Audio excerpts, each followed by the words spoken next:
AC বিস্ফোরণ নয়, পরিকল্পিতভাবে রাজধানীর বিয়াম ভবনে আগুন দেয়া হয়েছিল। উদ্দেশ্য ছিল দুর্নীতির নথিপত্র পুড়িয়ে দেয়া। সেই লক্ষ্যে অফিস সহায়ক আব্দুল মালেক ও ড্রাইভার ফারুক পেট্রোল ঢেলে আগুন দেয়, কিন্তু হঠাৎ বিস্ফোরণে মারা যায় তারা। সিসি ক্যামেরার ফুটেজ বিশ্লেষণ করে এই তথ্য জানিয়েছে পিবিআই। এই ঘটনার মাস্টারমাইন্ড প্রশাসনিক কর্মকর্তা জাহিদুল ইসলাম ও তার এক সহযোগীকে গ্রেফতার করেছে তারা। এলএমই সার্টিফাইড বিশ্বসেরা কপারে তৈরি ওয়ালটন কেবলস, যা আপনার স্থাপনাকে রাখবে সব সময় নিরাপদ। গত ২৭ ফেব্রুয়ারি মধ্যরাতের পর বিস্ফোরণে কেঁপে ওঠে রাজধানীর হাতিরঝিলের ব্যায়াম ফাউন্ডেশনের ৫ম তলা। আগুনে পুড়ে ছাই হয়ে যায় অফিসের গুরুত্বপূর্ণ নথিপত্র, আসবাবপত্র ও ইলেকট্রনিক সামগ্রী। অগ্নিকাণ্ডের ঘটনায় ঘটনাস্থলেই নিহত হন অফিস সহায়ক আব্দুল মালেক। চিকিৎসাধীন অবস্থায় মারা যান গাড়ি চালক ফারুক।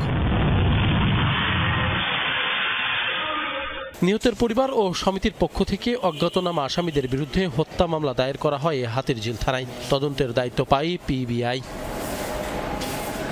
আর্টিফিশিয়াল ইন্টেলিজেন্স ও সিসিটিভি বিশ্লেষণে বেরিয়ে আসে এর ভয়াবহতা। গ্রেপ্তার হয় জাহিদুল ইসলাম ও আশরাফুল ইসলাম নামের দুজন। গোয়েন্দারা বলছেন, বিয়ামের প্রশাসনিক কর্মকর্তা জাহিদুল ইসলামের নির্দেশে পরিকল্পিতভাবে আগুন লাগানো হয়েছিল বিয়াম ফাউন্ডেশনে। ওই রুমটা একটি বদ্ধ রুম ছিল, এসি রুম ছিল, বদ্ধ রুম, এবং স্পেসটা খুবই কম। ওখানে যখন পেট্রোল ঢালা হয়েছে, আপনারা জানেন পেট্রোলটা কিন্তু ঢালার সাথে সাথে একটু ভ্যাপার হয়ে উপরের দিকে উঠে যায়, উপরের দিকে যায়, তখন উপরের দিকে জমা হয়। এবং একটি হাইলি ফ্লেমেবল জিনিস, যখনই লাইটার দিয়েছে, ম্যাচ হোক বা লাইট হোক, যেহেতু দুজন মারা গেছে বলা যাচ্ছে না, যখনই আগুন দিয়েছে তখন ওইটা ব্লাস্ট করছে। যদি এসি বিস্ফোরণ হতো তাহলে এসির ইনডোর যেখানে ফিক্স করা ছিল সেটি ক্ষতিগ্রস্ত হতো। পিবিআই জানায়, জাহিদুল ইসলাম তার পরিচিত আশরাফুল ইসলামকে ব্যবহার করে পুরো ঘটনার জন্য। নথিপত্র ধ্বংস করে আর্থিক লেনদেন গোপন করাই ছিল মূল উদ্দেশ্য। এটা অনেক দিনের পরিকল্পনার অংশ। ধরেন, যেদিন থেকে কোনো একটা ডিসক্রিপেন্সি উত্থাপন হয়েছে সেদিন থেকে তার মাথায় এই জিনিসটা হয়েছে, কিন্তু এই ডিসক্রিপেন্সিটা কবে কিভাবে উত্থাপন হলো এইটা আমরা ইনভেস্টিগেশন করে বের করতে পারবো যে কতটুকু সময় নিয়েছে।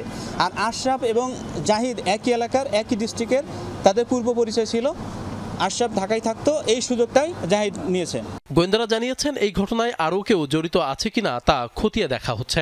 এই ক্ষয়ক্ষতির হলে বেনিফিশিয়ারি কারা, এইটুকু যখন আমরা বের করতে পারবো তখন এর সাথে এই ঘটনার আরেকটি লিঙ্ক আমরা খুঁজে পাবো। আশিক মাহমুদ, যমুনা নিউজ, ঢাকা।